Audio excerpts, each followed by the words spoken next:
Bonjour à tous, comment allez-vous? Vous allez bien? Un petit coucou à nos amis de Martinique, Guadeloupe, Guyane, Réunion, ainsi que la métropole et tous ceux du monde entier qui vont s'arrêter un instant pour regarder, écouter, peut-être partager cette petite réflexion. Alors aujourd'hui, on continue avec cette histoire de Noé qui pose beaucoup de questions, vraiment. Je pense pas que c'est uniquement de nos jours qu'on pose des questions sur cette histoire de Noé. Ça date de très longtemps. Voilà. Alors, on rappelle les définitions des deux mots impie et incrédule. Déjà, l'ancien monde d'impie, ce n'est pas moi qui l'ai dit. D'accord? Ça se trouve dans 2 Pierre 2, verset 5. S'il n'a pas épargné l'ancien monde, mais il a sauvé Noé, le huitième, on ne sait même pas de quoi, le huitième de quoi, ce prédicateur de la justice, lorsqu'il fit venir le déluge sur un monde d'impies. On parle de Dieu, justement. Ce Dieu qui nous a été donné, qui a détruit le monde.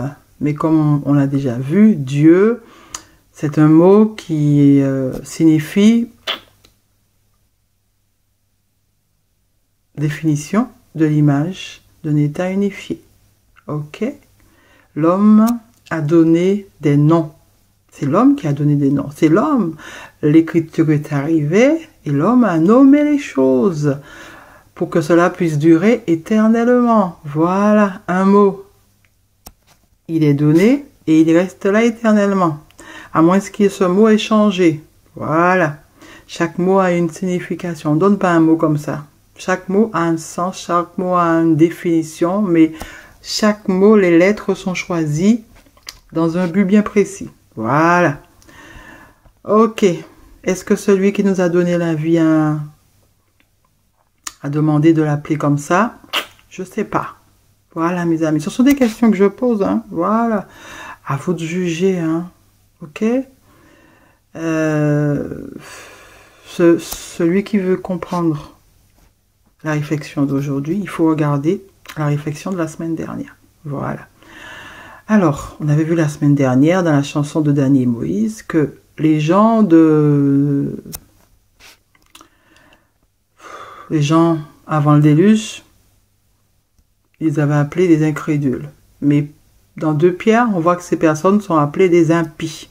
Alors, on rappelle les définitions d'impie: athée, incroyant, qui méprise la religion, incrédule, qui met en doute les croyances religieuses, celui qui est difficile à convaincre. Alors, pourquoi parler de croyances? Pourquoi parler d'athée? Pourquoi parler de personnes qui méprisent la religion avant le déluge? Je sais pas, pourquoi Pierre, il a parlé de ça? Pierre a donné un petit indice, peut-être. Pierre a donné un petit indice sur ce temps d'avant le déluge. Eh bien oui, c'est un indice, Ben oui, pour qu'on puisse savoir qu'est-ce que représentaient ces gens. Alors pourquoi parler d'impies? Voilà, parce que ces personnes ne voulaient pas accepter la religion de celui qui arrivait pour dominer, peut-être. C'est pour cela qu'on les a détruits. Je sais pas, je donne des hypothèses, mes amis, parce que c'est fort d'appeler ces gens des impies. Alors, dans mon enfance, vraiment, franchement, on disait toujours, Noé a prêché 120 ans pour demander aux gens de se repentir, parce que c'est ce que Dieu voulait, qu'ils se repentent et tout, patati patata. Mais quand on lit Genèse 6, on ne voit nulle part, mes amis, que Dieu voulait, que le Dieu qui nous a été donné voulait sauver ces gens. Voilà, j'ai mis pour vous tous les versets. Vous allez avoir le temps de les lire. Tous les versets qui concernent justement quand Dieu parle. Il dit tout le temps, je vais exterminer, je vais les détruire. Au verset 17 voilà, je vais faire venir le déluge d'eau sur la terre pour détruire toute chair et en souffle de vie sous le ciel. Tout ce qui est sur la terre périra. C'est ce qu'il voulait, Il n'a pas demandé à Noé de prêcher. Hein. Il a demandé à Noé de construire une arche. Mais loin de là de prêcher. Alors, où cela est sorti? Où c'est sorti? Encore une interprétation hein, qu'on a fait pour peut-être pour adoucir la colère de Dieu. Pour quelle raison Dieu les a détruits? Pour trouver des excuses, hein, mes amis, parce que les hommes aiment faire ça. Hein. C'est marqué noir sur blanc, mais les hommes, ils ont envie d'adoucir la colère de ce Dieu qui nous a été donné. Oui, ce Dieu qui nous a été donné, eh bien, il a détruit. Hein.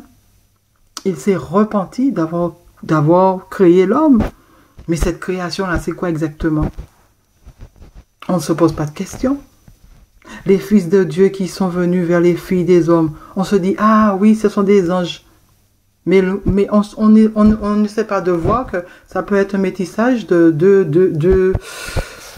deux univers différents, de couleurs différentes. C'est ce mélange-là qui était peut-être interdit et qui a été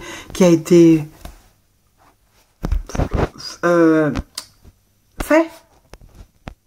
Ce métissage, on avait peut-être interdit et puis voilà. Il y a de ceux qui ont désobéi, qui n'ont pas su résister parce que les filles étaient trop belles. C'est ça. Ah ben oui, hein.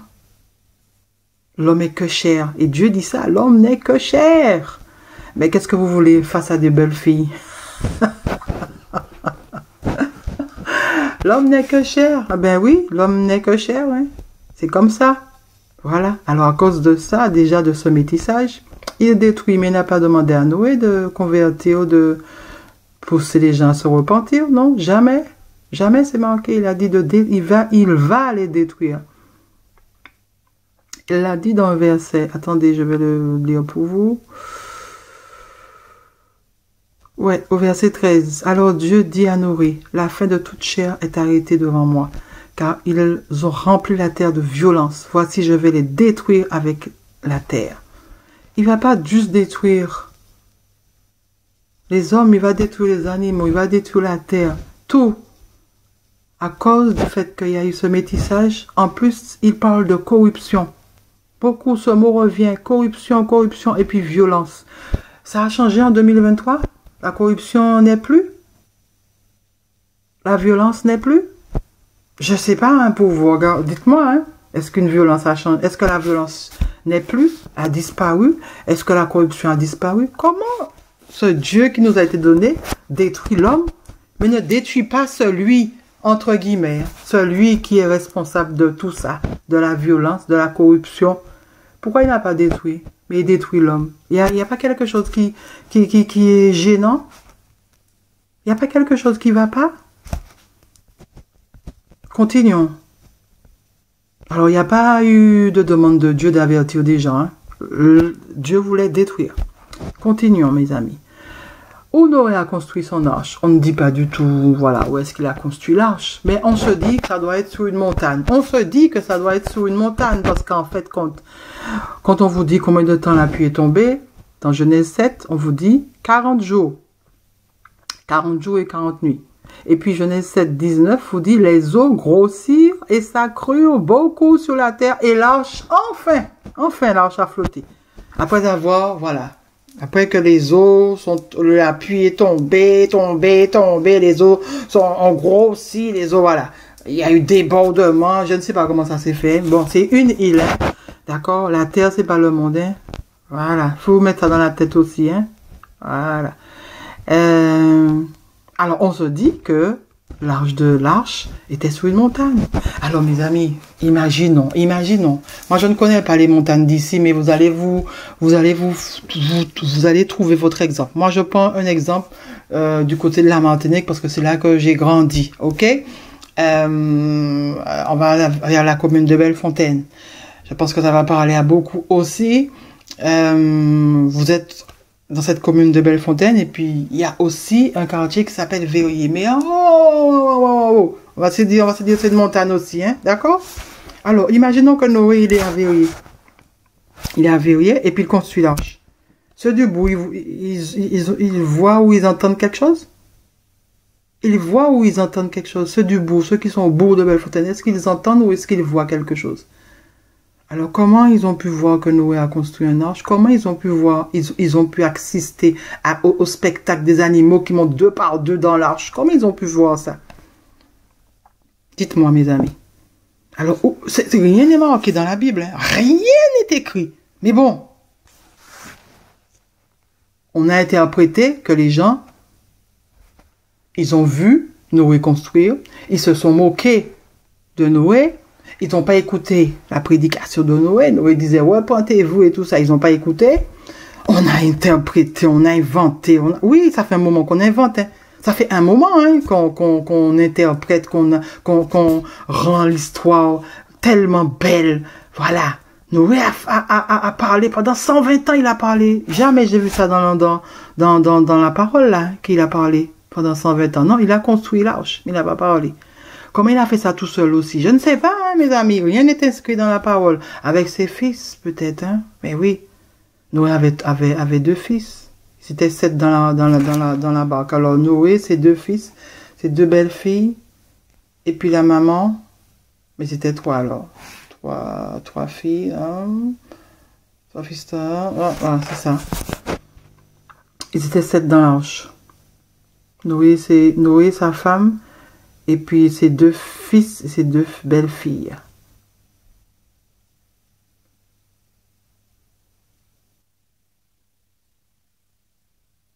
Il y a un problème dans le calcul. Hein? Noé, sa femme, ses fils, ils étaient 3. Il y avait 3 fils. Il y avait Sem, Cham et Japhet. Alors ça fait 3, 6, 7, 8. Ils étaient 8. Ah, c'est le 8e. Peut-être que c'est ça. Ben, je ne sais pas. Bon, alors, on disait donc que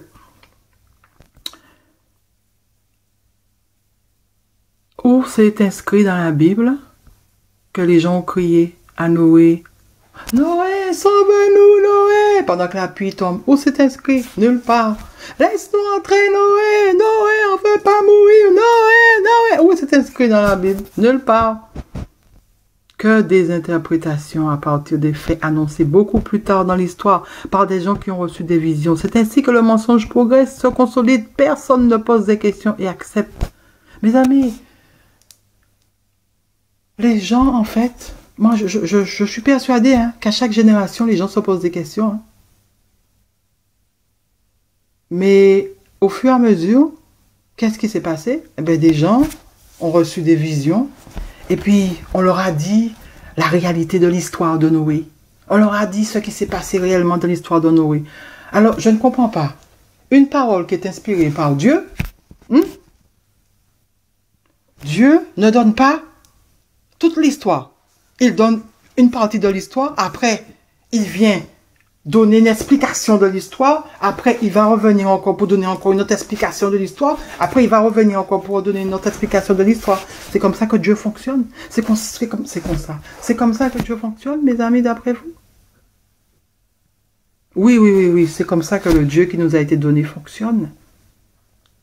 De génération en génération, le mensonge évolue. Alors, il faut apporter des renseignements supplémentaires parce que les gens se posent des questions, mes amis. Les gens se posent des questions. Alors, le mensonge doit évoluer. Oui, le mensonge évolue. Parce que les gens se posent des questions. Encore une fois, mes amis, nous sommes arrivés au temps où les gens sont en train de se poser des questions. Remettre en cause ce qui est dans la parole. Vous allez voir, hein. Une version va sortir. Peut-être que vous n'allez pas avoir l'occasion de le voir. Mais vos enfants vont le voir, vos petits-enfants vont le voir, parce que la version sera revisitée et améliorée, pour que le mensonge puisse continuer, parce que on accepte ce mensonge. Alors, à quelle époque cette histoire de Noé s'est déroulée, mes amis? Je sais pas, hein. En tout cas, c'est marqué. Genèse 6:4, les géants étaient sur la terre en ces temps-là. Après que les fils de Dieu furent venus vers les fils des hommes, après qu'il y ait une relation entre les fils de Dieu. Alors, si on part du principe que c'est réellement les fils de Dieu, Jésus est présent. Hein? Jésus, hein? D'accord? Combien de fils que Dieu a? Je ne sais pas. Si on rentre dans cette dynamique, hein, mes amis, comme je vous ai dit, c'est 2 races, hein, 2 couleurs, voilà. Alors, les gens sont devenus, et puis après, qu'elles eurent donné des enfants, ce sont ces héros qui furent fameux dans l'Antiquité. Les enfants là, je crois que c'est ça que ça veut dire, furent fameux dans l'Antiquité. Alors, pourquoi l'Antiquité vient faire... Qu'est-ce que l'Antiquité vient faire là, d'après vous? C'est un mot qu'il faut retenir, ce mot, Antiquité. On veut vous dire là, n'oubliez pas hein, que tout est parabole. Mais il y a des mots qu'il faut savoir, qu'il faut retenir, qu'il faut relever, qui vous donnent une indication sur la vraie histoire de cette parabole. La vraie histoire cachée derrière cette parabole. L'Antiquité. Allez voir l'Antiquité, qu'est-ce qui s'est passé? Allez voir l'Antiquité. Est-ce qu'il y a eu un déluge à l'Antiquité? Est-ce qu'il y a eu un endroit où ça a été englouti par les eaux? Allez voir. Moi, franchement, j'étais pas sur cette dynamique, hein, dans cette dynamique. Mais bon, aujourd'hui, cette question m'est venue dans l'esprit. Puis voilà, mes amis, je vous partage avec vous une légende. Une légende, c'est ça même. Une légende, on se dit mythique, légende. Mes amis, la légende de l'Atlantide a traversé les générations, traversé le temps et nous interroge toujours. Est-ce réellement un mythe? Ah oui, on a mis sous couvert de légendes et de mythes, hein, parce que voilà, ça n'existe pas, ça s'est pas réalisé. Mais ouais, Atlantide vient du grec ancien Atlantis qui signifie île Atlanta. Selon les récits de Platon, elle aurait été engloutie par un cataclysme vers 9600 avant Jésus-Christ. Nous sommes toujours dans l'Antiquité. Je vais vous mettre aussi la frise pour que vous puissiez voir. La légende raconte que le royaume des Atlantes... Ah, le royaume des Atlantes. Jean-Baptiste, qu'est-ce qu'il a fait? Il a prêché que le royaume de Dieu est proche. Là, à l'Antiquité, il y avait un royaume des Atlantes. Ok, après le royaume des Atlantes, qu'est-ce qui est arrivé? Il y a eu un autre royaume qui est arrivé, puisque ce royaume-là a été englouti. Après, il y a un autre royaume qui est arrivé, mais on vous dit, c'est une légende.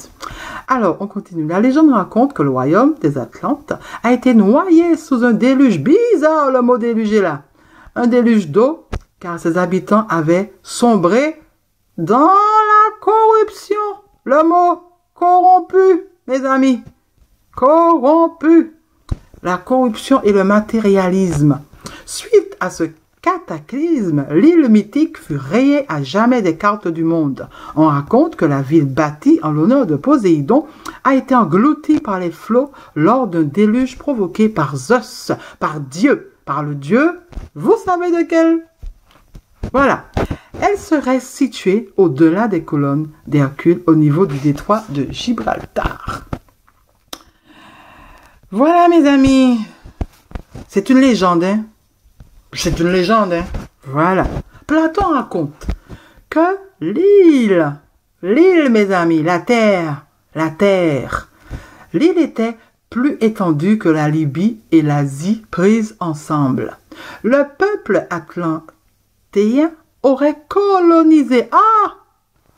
Waouh! Ce mot est là aussi. Je pensais que c'était juste la France qui avait fait ça. Depuis l'Antiquité, ça existait, mes amis. Ouais. Ok. La France n'est pas seule, d'accord. Le peuple atlantéen aurait... Je ne suis pas pour ce que la France a fait ou bien l'Occident a fait. Je ne suis pas pour ça, parce que c'est tragique ce qui a été fait, mes amis. C'est tragique, c'est horrible. Déjà, ce mot n'aurait pas dû exister. Mais ce mot n'a pas été nouveau avec l'Occident, non. Ça a commencé depuis l'Orient, mes amis. Depuis l'Orient, ça a commencé. La Libye, le peuple atlantéen aurait colonisé les rivages de l'Afrique du Nord et de l'Italie, aurait entrepris la conquête de l'Égypte, de la Grèce et du reste du monde méditerranéen. D'après la légende, mes amis, tout ça c'est faux, hein? Ok? C'est à vous de voir si c'est faux ou c'est vrai. Mais en tout cas, c'est d'après la légende, hein? Mais Athènes restait l'une des dernières régions encore libres. Leur disparition et leur engloutissement auraient été provoqués par la fureur de Zeus qui voulait protéger la ville qui lui rendait hommage. Ah, la ville qui rendait hommage au Dieu. Vous avez compris, mes amis? Pourquoi le mot impie est là? Pourquoi le mot écrit est là? Il y a un Dieu qui n'était pas respecté. Alors, comme ce Dieu-là n'était pas respecté, la ville a été engloutie. Non, mais c'est une légende. Hein. C'est une légende, d'accord. Là, c'est l'histoire. Hein. C'est pas la Bible que je vous raconte. Là, c'est l'histoire que j'ai été chercher. Et puis, je vous donne là. Vous pouvez trouver, vous pouvez chercher. J'ai mis un petit lien là en bas. Vous allez voir. Vous allez vérifier vous-même. N'essayez pas de prendre ce que je dis pour vérité, mes amis. Non, non, non, non, non, non, non. Je suis pas Dieu. Hein. Cherchez vous-même aussi, mes amis. Parce qu'il y a beaucoup d'histoires qui sont devenues légendes, mais qui sont écrites en parabole dans la parole écrite, mes amis, pour qu'on puisse, et puis, comme par hasard, mes amis, la parole écrite, c'est le seul livre qui dure éternellement, c'est le seul livre qui traverse les générations, c'est le seul livre qui est vendu le plus au monde. Vous ne trouvez pas qu'il y a un problème? Le système permet que ce livre-là, la parole sainte, est le livre le plus vendu au monde. Ce système pyramidal, patriarcal, civil et religieux, il permet cela dans quel but? Il aime la parole écrite, la parole sainte. Il l'aime tellement. Waouh! Réfléchissons, mes amis, réfléchissons. Selon le philosophe, l'Atlantide est une ville immense, avec des richesses inouïes et des cultures florissantes. L'île est peuplée par des conquérants, des intellectuels et dirigée par un système démocratique juste. C'est une ville riche, magnifique, à l'architecture imposante, représentée comme étant très futuriste pour l'époque. Sa technologie extrêmement avancée en faisait un adversaire terrible et le plus grand conquérant de l'Antiquité. Mes amis, cette île n'a pas vu sa destruction arriver. Comment Zeus, il a réussi à faire ça? Comment Zeus a réussi à faire ça, à détruire l'île? Vous pensez que vous êtes plus intelligent? Vous en 2023? Vous pensez que vous êtes plus intelligent que ceux de 9600 avant Jésus-Christ? Vous pensez que vous êtes plus intelligent? Vous pensez que nous sommes plus intelligents que ces gens? Vous pensez que les écluses des cieux se sont ouvertes comme ça, bizarrement? Comme par hasard? Que c'est Zeus qui a ouvert l'écluse des cieux? Vous pensez? Mais continuez à penser, mes amis. Continuons à penser. En tout cas, moi, je ne pense plus. Ce Dieu qui nous a été donné là, en cette période-là, en ce temps-là, il s'appelait Zeus. C'est lui qui a détruit. Voilà. Pourquoi a-t-il détruit? Parce que c'était des impies, parce qu'ils refusaient d'accepter la religion. Ils voulaient attaquer le Dieu de l'autre. Tu respectes pas le Dieu de l'autre, eh ben tu disparais. Tu disparais. Ce n'est pas d'aujourd'hui, mes amis. La connaissance de l'homme, ah là là, mes amis, est extraordinaire. L'homme, les anciens sont partis avec beaucoup de connaissances, mes amis, sur la nature, sur ce que la nature peut faire. Mais je pense que il y a de ceux qui le maîtrisent, moi je crois. Il y a de ceux qui le maîtrisent. C'est pour ça que le peuple est enfermé, parce que ces gens maîtrisent tout. Ils maîtrisent la nature. C'est pour ça que le peuple est enfermé, mes amis. Mais bon, tout est religieux, tout est religieux. Cet ancien monde qui a péri, qui a été détruit par Dieu, qui a donné la place au nouveau monde, au nouveau système, a donné sa place encore à un autre système, qui sera sa place à un autre système. Par tous les moyens, on détruit pour reconstruire. Et c'est comme ça, de génération en génération. Ça ne changera pas. Ça changera juste là où tu es. Quand tu commences à comprendre les choses, là où tu es, ça change là où tu es.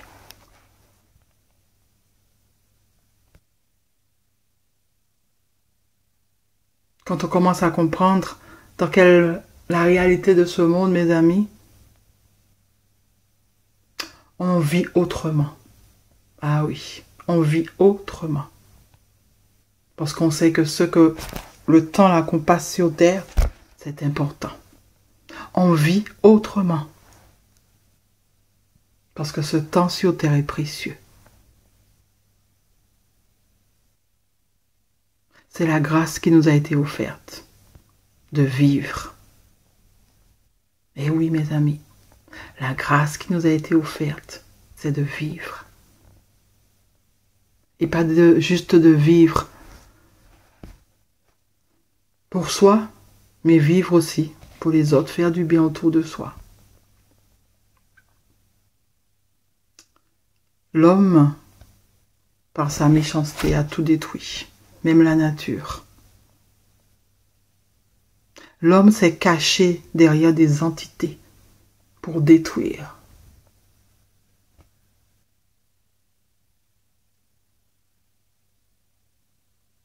Il est temps, mes amis, d'ouvrir les yeux et de comprendre que tout est caché, tout est mensonge, tout est parabole, tout est histoire, pour qu'on ne puisse pas comprendre la réalité de ce monde. À vous de juger, à vous de voir, mes amis. En tout cas, cette parabole de Noé n'existe pas, mes amis. C'est juste pour cacher.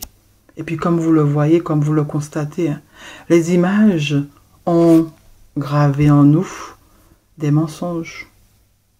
Les images ont gravé en nous des mensonges. Parce que nous voyons les choses, nous pensons que c'est ainsi que cela s'est réalisé. Non.